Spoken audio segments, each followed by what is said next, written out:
Security, scalability, performance, reliability. Hey, this is Jeff with On the Chain.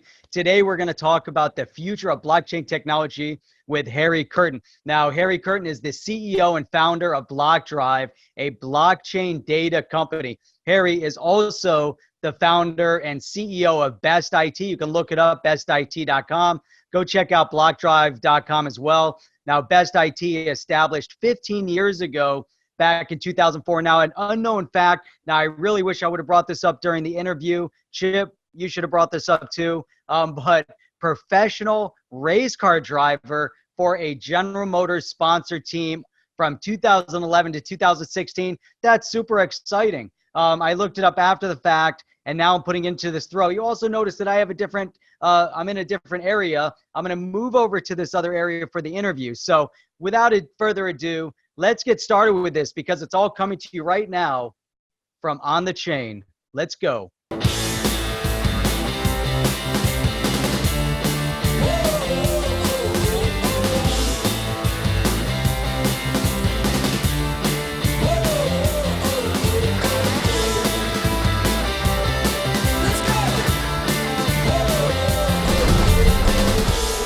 And now, the HODL Review with Jeff and Chip on the Chain.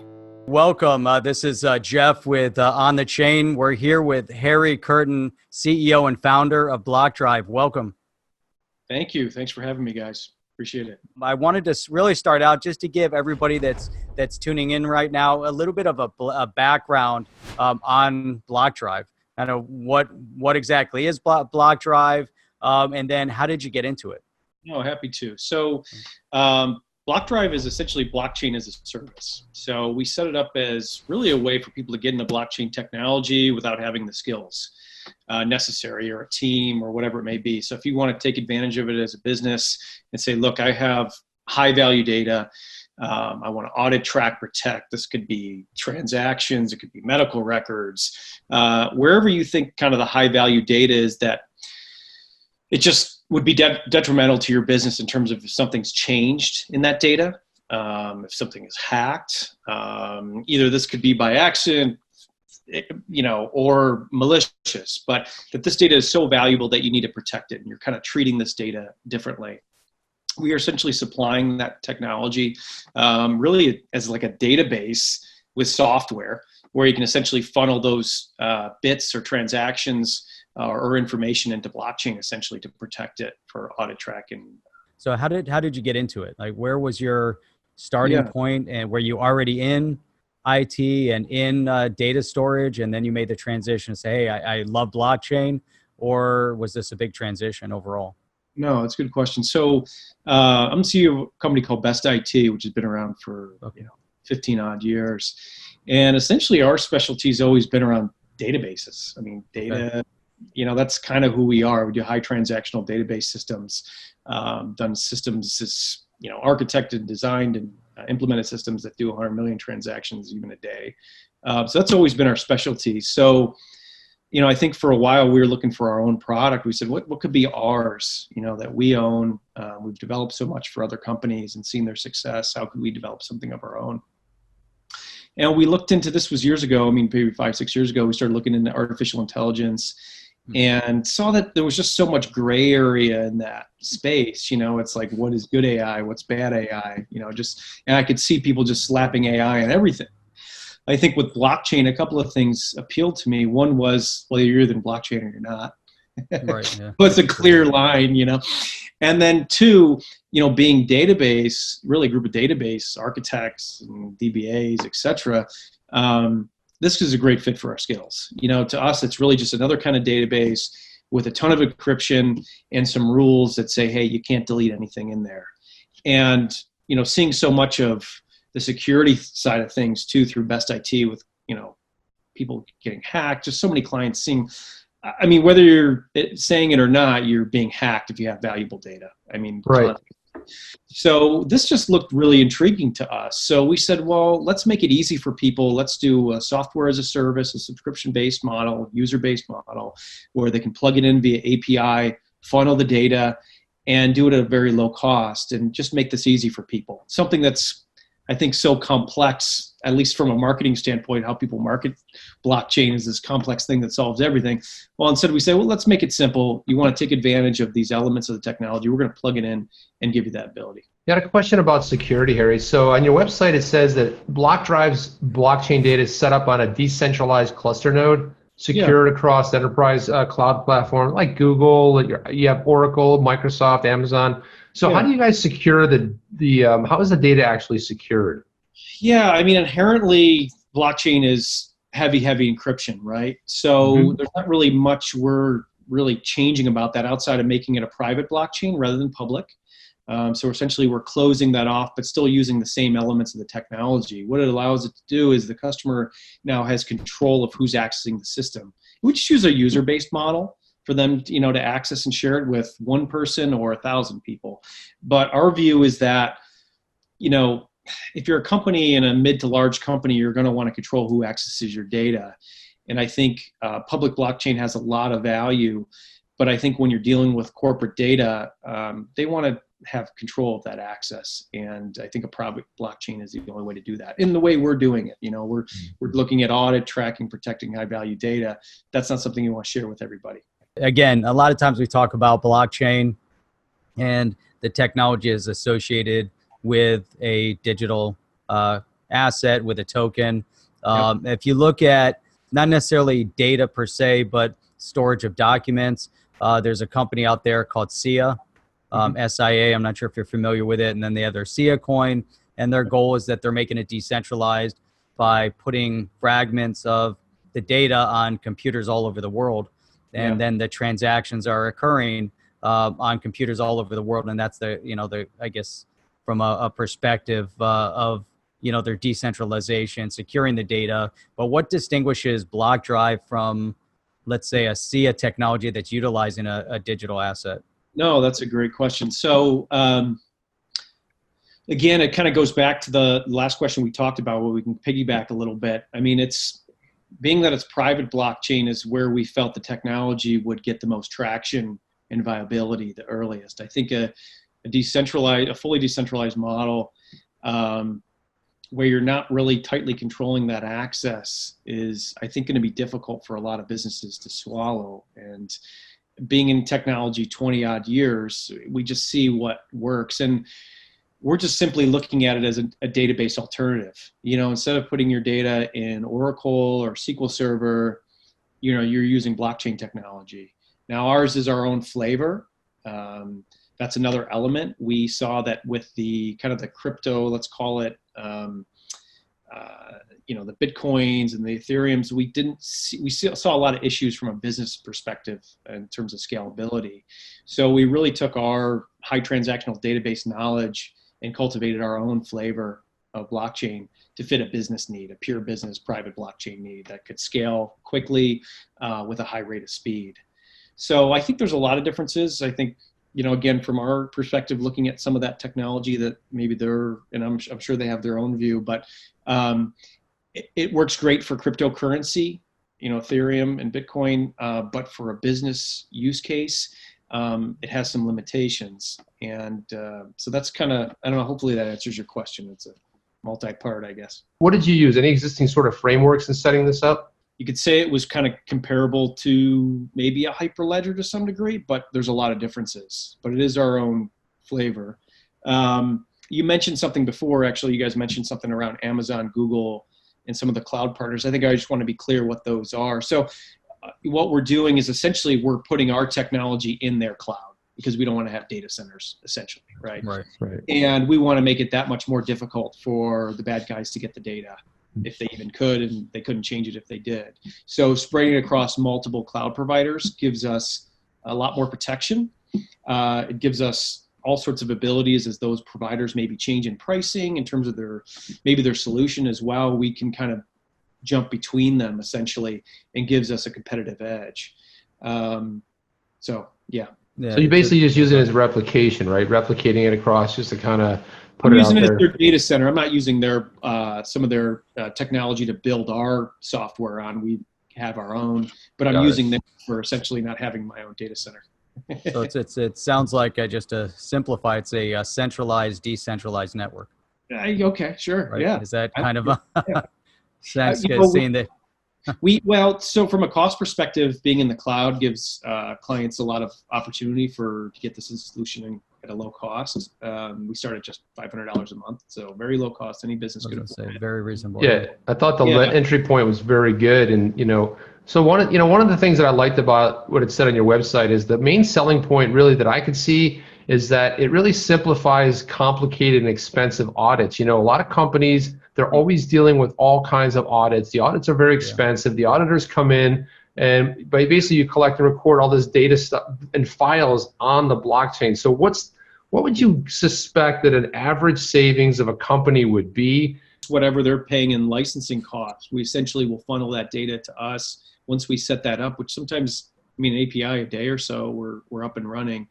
And then it's essentially putting some smart contract features, which is really like triggers to make sure we're getting that right kind of data, and then giving their auditors access, getting them a username and password so they can access the system. So it's really as easy as that. You're cutting it down dramatically. Yeah, you're really using software to solve the problem. Which is what software is supposed to be about, right? It is, yeah. I like the idea of audits, and it's interesting. I don't know how up to date are you in terms of the digital asset side of blockchain? Do you stay in tune? Are you investing in? What's your involvement on that side? Not much. If at any. Not much. Okay. Yeah. I'm really a database guy. Okay. All right. So it's interesting because we've had a couple conversations regarding exchanges, and there's a number of exchanges out there that are maintaining their own database, not providing third-party audits. But it's, so to me, having a third-party audit is critical on a database, especially when you're handling other people's finances. Yes. But having a solution like yours, would that provide an easy mechanism for analyzing this kind of data? It would. To plug in. Okay. It would. Yeah, it's a great question. I've talked to a couple, we've had our hands filled with just a number of projects and new customers coming on, but that's definitely a market we need to get on much better. We're kind of an easy fit for them, and they don't have to deal with it, and they already know the technology. Right. Just really haven't kind of went and marketed that and done the right kind of sales to get out and let people know we're there, but we need to. It's kind of one of those on the list. What would you say your primary target industry is right now? We're really focused in the kind of fraud side of things, protecting identities, that we really like a lot. More recently, we're looking into kind of helping in terms of voting and protecting the actual, the voter themselves to make sure that they're, the political party doesn't get changed, address doesn't get changed. That's kind of a more recent thing, but something we've been talking about for a while. So it's really just kind of finding those little spots where the high value data and people see the value and saying, hey, look, this is just too important and we just can't have something happen here. We're out of business if something happens to this data, and just finding those kind of sweet spots and growing from there. That's a great point. Sorry. Talking about voting, I think that there's a lot of legs to that, and it has been utilized. I think they rolled out a vote. I forget where it was. It was somewhere in the US. They did it was a city vote on the blockchain. I saw it outside the country. They did a vote utilizing blockchain. I forget what country is offhand. I think it was Russia, I think. Somewhere. Yeah. I don't remember exactly, but it brings up an amazing point, because this is database driven. And there's so much more to that, beyond just the voting aspect of it, because that's just one component of somebody's life that needs to be maintained, managed, and somewhat, you want to make sure the records equate, so if somebody dies, you want to make sure they come off the voting polls. If someone moved address, it should be automated. There needs to be more of an automated process, yet still maintaining some sort of manual audit, because imagine someone didn't die, but they're reported as dying, and now they've been eliminated throughout the system automatically. And what would that look like, trying to turn that kind of data around? I find it to be really interesting. But then taking it to the next level, what would it look like to take that kind of data and connect it to a federal and a state level, and making sure from a voting perspective, it's handled at a state level, recorded at a federal level, what does that look like to make sure that everything's accurate? I think how we're doing it is we're working with an organization that manages elements of the voting process. So essentially, as they get the data, we're essentially making sure that goes into blockchain very quickly. So there's essentially truth, because as things happen, things are changed throughout the voting process, whatever it may be, a ballot or whatever it may be, that data could be changed by accident. It could be, something could whatever could happen to it. You want to have that kind of truth. So the closer we can get to the truth, the better. I think right now we're doing it at a corporate level. I mean, the closer to truth would be getting it right from, being at the county level, basically, and getting it from there.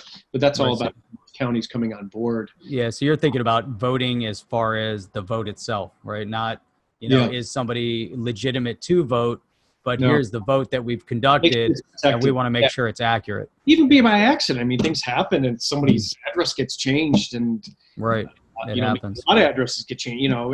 Things can happen. I think you just want to protect that integrity of the individual, and I think our theory is let's start with that first, and then there's lots of things we can do from there. We can do things at the booths and all sorts of things from there. So that's awesome. Yeah. Where do you see the biggest area of growth if you were to put on your wizard hat and you're looking down the road 5 and 10 years? Where do you see, and not only from your opportunity, but what are some of the things that you see, like some of the, I don't want to call them necessarily predictions, but are you seeing trends or maybe some other opportunities opening up around blockchain?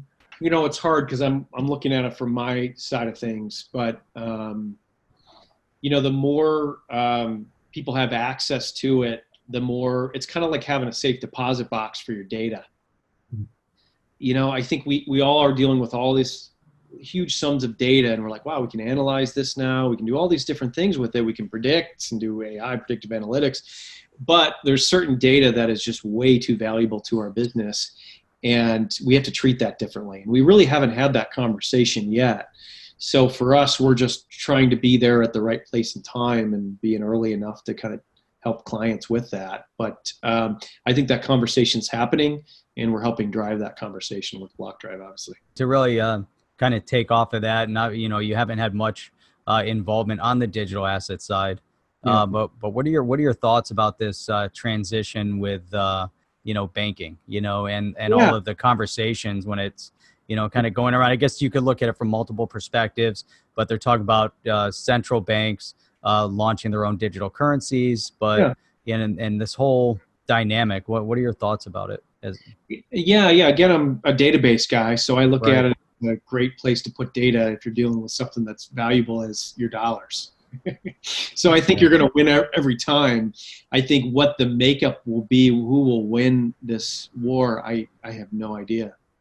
I don't think anybody does, really. I think we're all sitting back kind of watching it, but I think the exciting part for where we're all sitting is it's kind of like, the dot-com boom, right? So that happened, and nobody really knew how it was gonna happen. But I think with the digital asset side, obviously one of the things that I liked about your website is you have a lot of videos on there, and I would invite anybody to go check them out. But it's nice to see that you had some explainer videos on there, just really explaining the concepts that you're talking about. And I like the fact that they came from all different sort of areas. I think you had a TED Talk up there. You had another explainer video, which really does a nice job of concisely explaining what the blockchain is and why it's called the blockchain. So I have to give you kudos on that, because I thought that really paints the nice picture of it. And if you're starting off at 500, as a company grows, they're scaling their data as well, right? Because there's a whole list on your site of all the different things you can put up there. But do you see, so what would be the natural progression? So you come in at the 500 mark, and all of a sudden you realize that, we have all this data, and we're not thinking about this. In other words, you might be thinking about your like you were talked about before, your important data.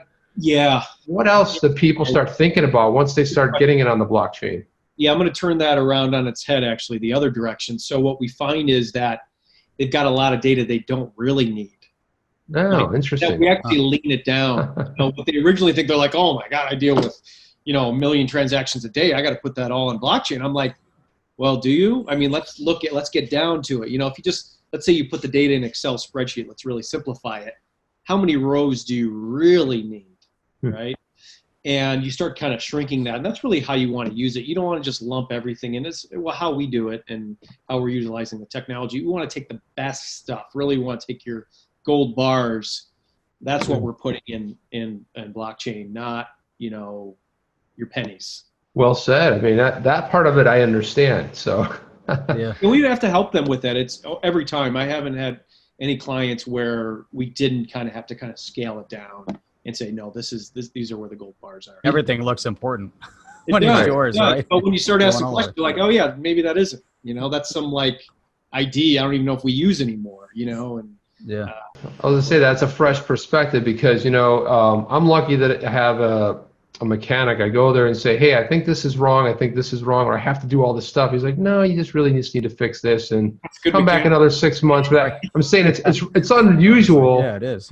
Right? That they're like, oh no, man, we got to replace that engine. That engine's got to come It's out. all broken. And it's refreshing that you would come in and say, hey, you know what? We want the very, we're looking out for you, and you know what? You guys are looking at this a little too seriously that you'd pare it down. So that's actually refreshing to hear, because it's easy to run stuff up, and it's a lot more difficult to pare it down and simplify, I think. Yeah, and then there's another element too that you brought up, that's on the website, and I think it's an interesting statement. It says Blockdrive solves who can access your most valuable data and who cannot. Yeah. So I think that's another variable, is that it's not just that you're storing data, but that you're putting together mechanisms so that people can access the data. Almost. Absolutely. So almost like you talk about the cars, recalls, if there's a major recall on the automotive, and there's got to be a mechanism of tracking the data on the recall and, every issue that's happened and allowing people access to it. It's a great use for the technology. I think one thing to kind of piggyback on that statement you mentioned, one thing I feel like, how we're looking at blockchain is that it turns the table on who has the keys to the most valuable data of the organization, meaning that now we can essentially a username and password, the CEO can get the keys and be the super user of the data. He can control it, the CFO. It's not the the DBAs or whatever it may be at lower level, which that's great, but they're not at the level where they should have that kind of authority, right? And they would agree with that. I think being that we're giving this kind of whole package with software and a database all packaged together where you route your valuable data, no CEO comes in, he gets their key to access the system. It really changes things and really in the right direction, I think, with where data, custodianship should be. And I think it's an easy sell, because normally in a normal database scenario, you're not expecting a CEO to have super user, doesn't get the super user account, and usually it has to rely on that database person, like their DBA. He has to rely on somebody to be able to get that. So I think that's even an easier sell from when you're a CEO or a director of a company, having that kind of responsibility, whether it's to shareholders or just your employees, your customers. I think that's huge. I think that's a really big win, because one of the things we look at is this solves a really good problem. Jeff and I joke all the time, there's a lot of technologies and new startups come out. They're solving a problem that's not a problem for anybody. It's like it's such a niche market. Yeah, sure. Yeah, I mean, I think in some ways being wide, that makes it also, sometimes a niche is a good thing, right? Because you know exactly who you're selling to. Being wide sometimes also makes it difficult too. But I think that's how we've done business before. We have done, over the years at Best IT, we've done business with small, medium, and Fortune 500 companies. So I've had to kind of look wide. And I think that's probably how I approached it with the technology as well, whether that's the right approach or not. I think it's a really good approach, and I think too it's always refreshing too when the name of a business says exactly kind of what it does. You talk about Blockdrive. It's like, wow, how you talk. So you guys are really good at simplifying things as well. So I think that the name and everything is a product of the product. You say to somebody, Blockdrive, well, it has something to do with storage of data, maybe on the blockchain. So that's always good too. It's real hard to come up with company names, especially. Do you guys have to acquire that? Does somebody already nab that, or is that something that you guys got out of the box? And I have Best IT as well, which I get some compliments on that. That's amazing, yeah. Sometimes the funny names are, I don't know, they do pretty well too. But no, I was, we have another founder of Blockdrive, a guy named Fred Chen, and We went. I always like kind of the movie history and things around the movie industry. I always like learning about that. That's it's one of my many hobbies. But there's a great story about the guy that headed Paramount Pictures, and he went to Palm Springs to figure out how he's going to fix this kind of sleeping giant, as they say. And he brainstormed with a guy named Peter Bart, who worked for the Wall Street Journal, I think, on how they're going to figure this out. So I told Fred, I'm like, we got to meet in Palm Springs. We got to brainstorm and figure out the name of this thing. I love it. So around 2 a.m., I came up with Blockdrive and luckily acquired it for. I'm going to ask another important question. Were any drinks involved of alcoholic persuasion? Just there was. Asking for a friend. I do my best thinking on whiskey. All right. Well, now you're in good company here because we're whiskey guys. So hey, let's awesome. let's try something talk here. About that for a while. Let's do a rapid fire here. So I'm gonna ask you a couple of things, like just the kind of first thing that pops to your mind. Whiskey. Blockdrive. Yes. Yes. It's perfect. How about favorite movie quote? Oh, your side, my side, and the truth, and nobody's lying. Nice. And the movie? That was actually just because we were just talking about it around the head of Paramount Pictures. Gotcha. He did, yeah. Excellent. And favorite band? Oof, that's a tough one. You know what? A couple of them. Let's not be exclusive. What do you listen to? I listen to everything from classical all the way to indie. I would say I can only tell you what I'm listening to today because I love everything. Except for maybe country from the 90s above. I like kind of older country and beyond. But I'm listening to, again, I listen to a lot of indie. I listen to everything. But I'm listening to the Carter Family. I saw a great Ken Burns documentary on country music. Talking about the Carter family from June Carter family? Yeah, right on. Her mom. And I was listening to a little bit of them and Jimmy Rogers. That's just. Jimmy Rogers, yeah. Wow, man, very, very good stuff. And funny enough, the very first concert I ever saw was Johnny Cash up in Toronto, Canada. And the June Carter singers. So it was interesting you'd mentioned that. Yeah. Love the Black Keys, though. I love. Oh yeah, Black Keys are great. 90s hip hop. I grew up on a lot of that stuff on Tribe Called Quest and Beastie Boys. Tribe is the best. When you go out, what's your go-to restaurant? You like to go grab something to eat? There's a place, a little French restaurant here in town called Vincent's, and it's spectacular, and it's priced well, and they always fill up your glass of wine, and they usually and they give you a free dessert, and they know your name, and it's that kind of place. And that's the best. Yeah, French food, I have a hankering for. The French food, yeah. I mean, it's so funny. They make the best croissants. If you go to a real French place and you get real French bread, we live in South Florida, and Jeff will tell you this. I mean, there's all kinds of places that make bread, and there's only one French bakery that I know that's close by that makes the real deal. Yeah, it's frustrating to sometimes find. So yeah, not much. About in Phoenix. Would love to. Yeah, wasn't there a pretty nice indie scene in the 90s as well out of Phoenix? I thought there was some stuff. There were a couple bands going on, if I remember right. Maybe. DC and then Seattle, of course. Yeah, of course, yeah. In LA, but I don't know. So were you into the grunge movement then? Were you a grunge guy? I like Nirvana. Yeah. But I probably lean more on hip hop probably at the time than rock. Gotcha. Nice.